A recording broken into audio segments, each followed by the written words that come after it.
जय हिंद दोस्तों, जैसा कि आप इस बात को जानते हैं कि 2022 के विधानसभा चुनाव में आरएलडी के अध्यक्ष जयंत चौधरी ने अखिलेश यादव के साथ में मिलकर, समाजवादी पार्टी के साथ में मिलकर इन्होंने चुनाव लड़ा था।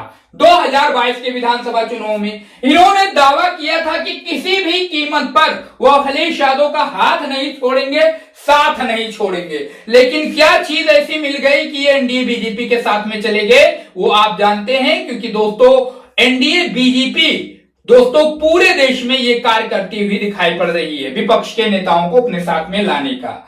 लेकिन जैसा कि 2022 के विधानसभा चुनाव में अखिलेश यादव ने जितनी इज्जत दी थी आरएलडी को, जयंत चौधरी को, आपको याद होगा दोस्तों कि अखिलेश यादव ने जयंत चौधरी को 2022 के विधानसभा चुनाव में अखिलेश यादव ने समझौते के तहत 33 सीटें दी थी चुनाव लड़ने के लिए 2022 के विधानसभा चुनाव में, जिसमें से आरएलडी ने 33 में से 8 सीटें जीती थी।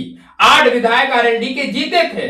और वहीं पर जब ये आरएलडी के अध्यक्ष जयंत चौधरी जी 2024 के लोकसभा चुनाव में एनडीए बीजेपी के साथ में ये हो लिए थे, तो जब एनडीए बीजेपी का सीट देने का नंबर आया लोकसभा चुनाव में 2024 में, तो आपने देखा होगा कि सिर्फ और सिर्फ 2 सीटें दी गई थी आरएलडी को। आपने देखा होगा इस बात को।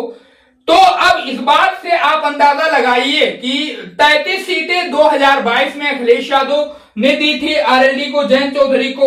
उसके अलावा लोकसभा में एनडीए बीजेपी ने इनको 2 सीटें दी। अब 2027 के विधानसभा चुनाव में एनडीए बीजेपी आरएलडी को कितनी सीटें दे सकती है, अंदाजा होइएगा तो दोस्तों कमेंट में जरूर बताइएगा कि कितने सीटें दे सकती है। अगर 2 लोकसभा चुनाव 2 टिकट दिया था, 2 सीट दी थी 2024 के लोकसभा चुनाव में एनडीए बीजेपी ने आरएलडी को, तो आप उसी से अंदाजा लगा सकते हैं कि 10 सीट दे सकती है। एक लोकसभा में जो है 5 सीटें होती हैं, तो मान के चलिए 10 सीट या ज्यादा से ज्यादा 15 सीट। लेकिन 2022 के विधानसभा चुनाव में अखिलेश यादव ने आरएलडी को, जयंत चौधरी को 33 सीटें दी थी चुनाव लड़ने के लिए। अब उसके अलावा और जो खबरें निकलकर सामने आ रही हैं, अब लगातार आरएलडी के नेता जो है, उनके पार्टी के जो पदाधिकारी हैं, वो दोस्तों खबर सुनने में आ रही है, निकलकर सामने आ रही है कि जो है वो पार्टी का साथ छोड़ रहे हैं। स्क्रीन पर है आपके, रालोद उत्तर प्रदेश के कार्यवाहक प्रदेश अध्यक्ष बने अनुपम मिश्रा। प्रदेश अध्यक्ष को ही कहा जा रहा है कि प्रदेश अध्यक्ष ने ही पार्टी की छोड़ दी है। अब इसके उसका प्रमाण आपको मैं देने वाला हूं, आपके स्क्रीन पर देख सकते हैं आप।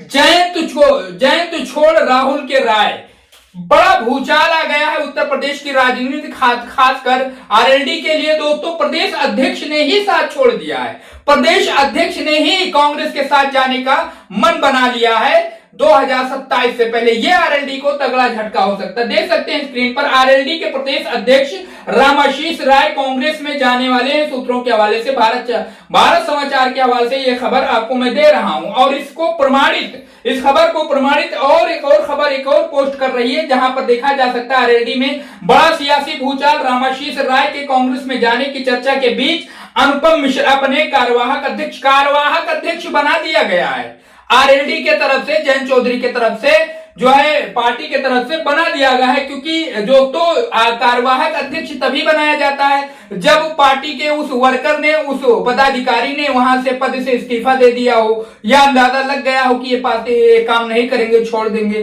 तो ऐसी स्थिति में कार्यवाहक अध्यक्ष बनाया जाता है, और ये जो है अनुपम मिश्रा को कार्यवाहक अध्यक्ष आरएलडी ने बना दिया है। तो दोस्तों हो सकता है कि ये बिल्कुल पुख्ता खबर हो और कुछ ही दिनों में ये खबर बिल्कुल सामने आ जाए कि जयंत चौधरी का साथ छोड़कर रामाशीष राय ने कांग्रेस की सदस्यता ले ली है, कांग्रेस के साथ में चले गए हैं। 2022 का विधानसभा चुनाव और 2027 का विधानसभा चुनाव आरएलडी के लिए दोस्तों बड़ा ही कठिन होने वाला है। क्योंकि उस वक्त तो आरएलडी अध्यक्ष जयंत चौधरी ने दावा किया था कि किसी भी हालत में वो अखिलेश यादव का साथ छोड़ने वाले नहीं है, किसी भी सूरत में अखिलेश यादव के साथ में ही वो रहेंगे। लेकिन दोस्तों अब कुछ मामला आपके सामने है, जो कि स्थिति बनी हुई है प्रदेश में। 2024 से पहले ही इन्होंने पलटी मारी और ये एनडीए बीजेपी के साथ में चले गए। 33 सीट 2022 के विधानसभा चुनाव में इनको मिली थी, जो है जयंत चौधरी जी को। 27 के विधानसभा चुनाव में दोस्तों एनडीए बीजेपी इनको कितनी सीटें दे सकती है, कमेंट करिए। और जो इनकी पार्टी में भूचाल सा दिख रहा है उत्तर प्रदेश में, उस पर आप अपनी प्रतिक्रिया कमेंट बॉक्स में बताइए। चैनल को सब्सक्राइब करिए और इस वीडियो को ज्यादा से ज्यादा शेयर करिए।